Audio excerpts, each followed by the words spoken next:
All right, good morning. Welcome to Priscilla's Kitchen. We finished making our yogurt. It's straining now. In another 4 hours, we'll be on our way to a very good yogurt. Now let's make our granola. Okay, when I make granola, I go after old-fashioned rolled oats. You don't want those quick cooking ones.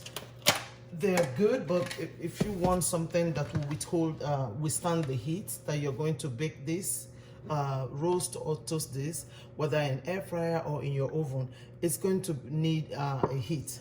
All right, it's going to need heat to do the cooking. So that being said, I am making mine in the oven because I'm making a big batch.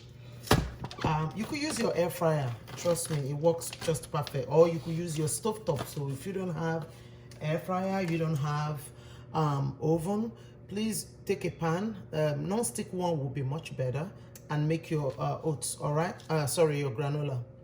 So into this bowl, you see how big of a bowl I'm using, because I know I'm making a big batch. So the first thing I want to do is spray it, because I will be tossing sticky honey and some stuffs. Okay, I want to make sure that I can get it out of there. All right, with this. So my biggest base will be the oats. So it's nothing but an, you can see, old-fashioned one, all right? The granules are bigger, so it holds up more. So I probably should dump all of this here, or maybe some. So that's a 3/4 so basically it's 1.5 pounds that I have in there. Into this, I'm gonna add my pepita or pumpkin seed. Here you are. All right, so this is this is almost a pound. I think I'm going to use I'm going to use a 3/4 again of that, about 8 ounces, or maybe 1 cup. Okay, so my base is oats. Into this, I'm going to add chopped pecans.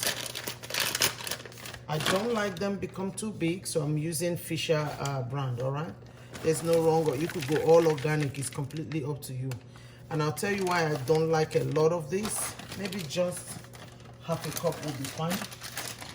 That's because after a while I don't like the smell of pecan. I know. So then I'm going to add my desiccated coconut.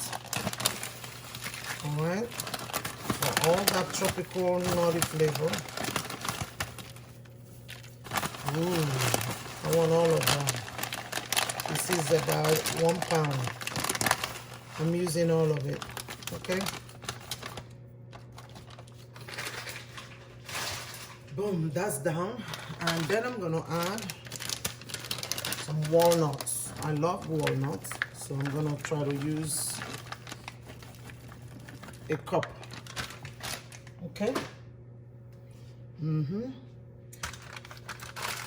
I'm also going to be adding raisin, but don't add your raisin now. If you do, by the time this thing toasts, or every other thing here toasts, your raisin would have been very dry and just, it would go incognito on you. So I don't recommend putting it now. Maybe 3/4 doneness, then you go. I'm adding good old vanilla. I'm going to, for a little more sweetness, I'm going to add some brown sugar. Okay, if you don't like it, don't get it. This is a big batch. Here's the thing, do you know that I also use my my granolas as cereal in the morning? If I don't feel like yogurt, I'll just use it as cereal. Then I'm adding a combination of brown sugar and honey. So if you're vegetarian, use agave nectar. When you add all that, salt is always my balancer. I call it a balancer. Meal enhancer. It brings all the flavors in perfect communion. Olive oil. I'm going to be using about 1/3 of a cup, because you want some gloss to it. Just pumpkin spice, all right? This will give me all the good flavors that I need. So nothing is overpowering the other. So now it's time to toss. Okay. Halfway cooked, I will be adding some raw almonds. I'm going to add more pecan, because you don't want to have just plain old oats, right? Here I have almonds, so slice one. So I won't be using the whole one. Oh my God, can I Can I toss this here? So I'm using the sink. A little more oil because I added a whole lot more of stuffs. All right, and some sweetness. Ooh, this is a lot, but it is what it is. So you see now, I needed that cornstarch or corn syrup. What is that? Why am I calling it cornstarch? That's corn syrup, y'all. That corn syrup is going to bring it together. See, you want a little bit of the look like this. You want some clumps to it, some clusters. You want to prep your baking pan. So here I'm going to take out some for the simple reason I said. You want it to cook faster. You don't want to overcrowd the pan. Okay, this is, I believe is enough. So I will be baking this in 2 batches. Get another pan and get in the other one, okay? So on this one here, I will be doing the same thing. Let's foil it up. I foil this up. You want to oil spray this, otherwise you won't be able to release it, right? It smells amazing, I'm telling you. See, the season of pumpkin spice is over, so make the best use of what's left, because we probably might not be touching it again.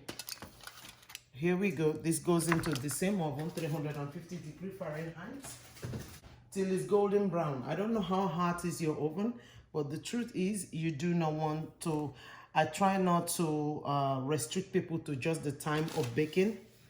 I'll let you know what you should be looking out for. Till it's golden brown for me might be 30 minutes or 45 minutes. All right, depending on how hot is your oven. Every 10 minutes I will be tossing to make sure that it's evenly cooking. All right, let's come back 25 minutes. All right, y'all, can you see our gorgeous granola? I love mine toasty. So this actually stayed longer than I predicted, and that's because again it's pretty full. You see that? You could hear that crunch. I make sure I was turning it every single 10 minutes. So total it took me about 45 minutes to get here, because it's a lot, y'all. This is a lot of granola. Now here's what I'm gonna do. I'm gonna turn every one of this. Oh my God, the flavor and the smell in this kitchen. At this point, I'm going to turn all this into this gorgeous pan. Here's why. It's a wider pan. If I leave it in that hot one, if I don't take it out of here, the residual heat is going to continue to brown it, and I don't want it darker than this. So I'm going to line up that large pan. It's piping hot. And the reason I make it this way, I can then vary the usage. You see that? Hopefully you can see. Can you see? So, you see, this is a whole lot. So if you were looking at the sugar I added, and you might think, oh my God, that's a lot. No, it's not. Take a look at what I have. It's a lot of granola. And this is also how I make my cereal interesting, right? It's crunchy. This here for 1 month plus, or actually 2 months, I won't bother. Once this is cooled completely to the touch, I'll then transfer it to storage. 2, as a matter of fact. Put some in the freezer and then have the other one out for cereal. And then I usually have a little bit that I take to work, because sometimes when I'm hungry and then I don't want to eat no junk, breakfast and lunch to work.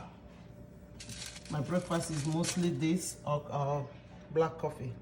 Look at the sound. Yeah. It's crunchy, huh? See that? Now I'm going to remove it completely from any heat surface, and we allow this to cool. Can you see? A gorgeous granola. A double duty: cereal, toppings, snacks, all in one. Look at that, right? It's so nutty, so I won't be adding any nut. Now, look what I did. I didn't add the raisin. because one of the reasons I didn't like the store-bought ones is for the same reason. Like the raisins are so dry because they were baked or toasted with this.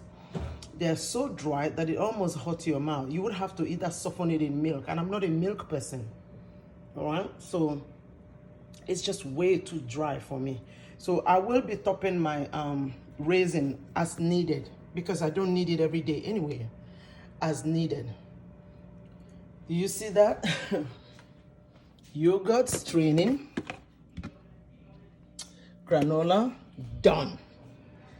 And then I'm gonna, when I set up one to eat, I'm gonna take a picture of it and I'll show you all. Thank you for watching. Homemade granola, homemade yogurt. Can't beat it. Please like, share, and tag. Like, share, subscribe to my YouTube channel. Follow me on social media platforms, all of it. And then please check in, all right? Share, reproduce, and then send the video to me so I can post it. See you all next time in Priscilla's Kitchen.